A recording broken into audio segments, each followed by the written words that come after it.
Welcome to Mr. Sense. In this video, we are going to talk about the style or study system in America as compared to developing countries. And this question really raised a lot of time. A lot of students ask me this: is it hard to study in America, or it is hard to study in such as developing countries such as India, Pakistan, Nepal, and Bangladesh? So I'm going to make a kind of difference. I know Pakistani style. I know Indian style. I have a lot of friends. I have friends from Nepal or Bangladesh and all different other developing countries in Asian region. Also, if you are from other developing countries, you pretty much have follow same kind of a rule set. Like, okay, you have to study hard to get to somewhere. In America, first thing, when people say in America everything is a lot of experiments and American studies, like, okay, you're getting a lot of practical and hands-on. I am totally surprised in that. I don't know where those guys get that. My two kids are high schooler. I have a lot of students who I taught. They came from different schools, and I asked them. I went to school here in America. So let me ask you guys: if you are doing calculus, how it can be different in America and how it can be different in India or Pakistan or any other developing countries? Calculus is a calculus. What experiments or what kind of practicals you're going to get in America? My kids struggle all day with calculus, and they don't have any experiments going on or they're practical going on for calculus.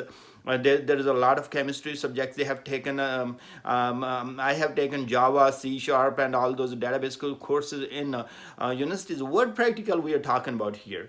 Like, okay, there is a I don't know. So when the people say, oh, there is the American studies is a lot more like hands-on and all those kind of things.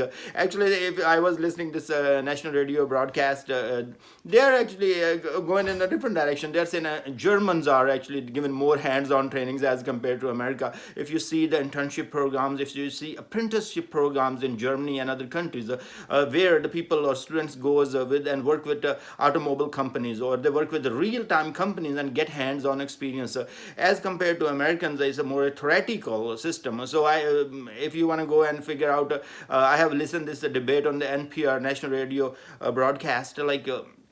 Americans are not giving hands-on training. So I'm telling you guys, if you are coming from developing country, don't worry too much. Like, oh, in your country, don't get a hands-on. You are not getting here. You are pretty much in the same situation. You are not gonna be like everything. Oh, I don't need a book. It's gonna be experiment today. Pretty much every day experiment. Yeah, there would be some experiments in chemistry. We have done those experiments in our schools, and in biology, we have done those small experiments in our school as well. In Pakistan, like a very developing country, right? So here, the kids are doing the same thing. I don't listen from my kids. They are 12th grader right now, or the students I have taught. I'm a IT trainer as well, so I have taught many people who has done engineering or civil engineering or MBAs or whatever, a lot of degrees, and I ask them questions, and they tell me pretty much the same thing. Next part is study harder here in America as compared to India or Pakistan and other countries? So there are two things. If you want to enjoy, you can enjoy anywhere and take courses that don't ask you to put a whole lot of effort, and even you want to pass it, you will pass it. Let me give you this example. Like in Pakistan, the people who don't want to be, like, they are not really smart. Sometimes they say, or they are not interested to do a whole lot hard work. They go into arts classes.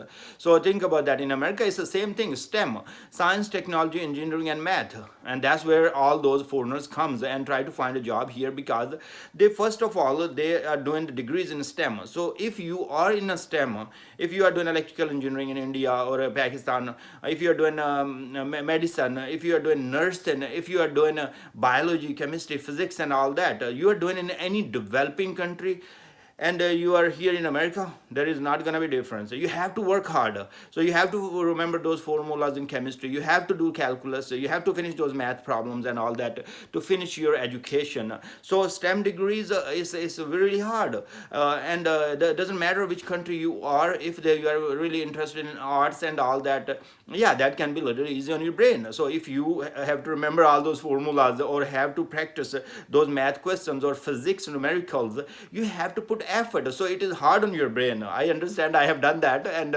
kind of drive you crazy sometime. So this is when people say big difference comes here. If you are doing studies here in America, the teachers can make a big difference. So in Pakistan, let's say your assignment is like, okay, you are late on your assignment, or you're not finished with your assignment, teacher is not going to be cooperative. I have seen in Indian students have the same mentality. They tell, like, teachers were really hard on us, and they will make us work, and if you don't work it, you're failing, and they are not cooperative. Here I have seen that teachers have a mentality to help you out. So let's say if you're working hard, you are putting a lot of effort, and teacher can see that. So they will give you chances to rework on it. So if you're not finished today, you go to your teacher, say, okay, I could not finish it. So let's say even in the schools, they have this, okay, the first time you submit an assignment, you're going to get like, okay, if your assignment is great, he's going to grade you out of 100. In the next week, he's going to grade you out of 70, 95. So each day you are subtracting some marks from actual grades. So, and if you go and talk with the teacher, like, my stomach was hurting, I was sick and all that, they really take it serious, that say, okay, you okay, but let me help you, what you need, do you need some extra hour or something to finish your assignments. That we do not see in our developing country, because the teachers also know, like, we fake it. And that's where in American system, if I have seen a lot of time, I taught actually in the university as well. I taught math 120 and math 140, and that's college level algebra and algebra 1 and 2. So if students are coming to you, teacher try to help them by giving extra assignments. They give them some extra work. Okay, if you could not finish this one, let's do this one, and it will help you to have good grades. The most difficult part, what I have noticed in a developing country and in a developed country in America, that's a plagiarism. So if you are taken, we have written our thesis. In my bachelor degree, I did electronics engineering, and you don't write your thesis, you kind of copy paste from somewhere and all that, and just take it and give to your teacher also don't use the software to check it. And that's where, okay, you pass your final thesis or a practical or whatever, and that's, you are done.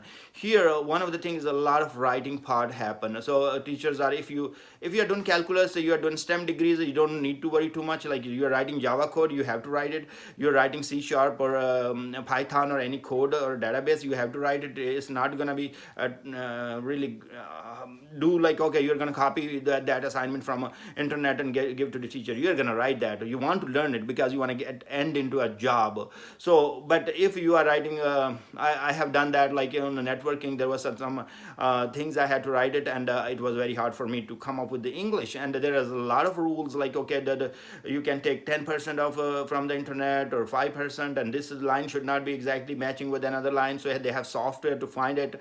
So I was like, I did my assignment. I was putting as a reference, like, okay, I took this information from this link and everything. Excuse me. And at the end, like, my teacher told, no, this is plagiarism. This is not right. So I had to go back and refix it. So the teacher does work with you. They know that you are working hard. That's where, if you're coming from developing country, and English is not your first language or not your mother language, that's where the problem is. Even the kids here, my own kids, they struggle with that. Like, it's very hard, like, how you're going to come up with the totally brand new English sentences when there are some, like, okay, physics, chemistry, biology, and all those assignments. You have to kind of, there are definitions and all that, so you have to follow a lot of rules to write your assignments. That's one of the difficult tasks. If I feel like a lot of students, my fellow students or my ex friends from this college and university here in America, and their background, they were from India or Bangladesh or Nepal or all those Asian countries, or even from Africa, like such as Cameroon. We all struggled with this plagiarism part of it. Like, okay, how we write our final thesis or research paper, and do write in our own language. So I will suggest, I took actually technical English course that helped me out during my masters, and I was able to finish my thesis and all that. So that's the only hard part I see. Rest of the part, if you are a good student, you are a hardworking student, you don't need to worry, like, okay, American universities are going to be hard on you, and if you are doing great in your country, you are going to do really good here as well. But again, if your expectations are like, oh, it's all experimental, like it's all hands-on, it's not, you have to remember a lot of things here too. So if you are getting into STEM degree, that's what the future is in these countries. Like, okay, you want to convert your education to job here after the master or PhD degree, you need to be in STEM, because they need the people in STEM degrees. So STEM is stands science, technology, engineering, and math. And like social work or something like that, they have already a lot of people in this country, so they don't need. So if you are STEM, you have to work hard. Doesn't matter you are in your country or any country. And as I told you, don't worry too much. You're gonna be awesome. You're gonna be doing great. All those million people, students come every year to United States. They all pretty much pass their exams. They pass their degrees. They get their degrees. It does take some effort. Sometimes, let's say, maybe it will take you another 3 months to finish your thesis. Fine, the life is now maybe 70, 80 years old. Doesn't matter if you 3 months are gonna be spent in those theses. That's your master degree or PhD thesis. So that's, you will be all good. So thank you very much for watching, and I will suggest you guys write the comments. Let me know if you need to know anything, if I can help with anything, and subscribe if you like my effort, and I will see you guys in the next video.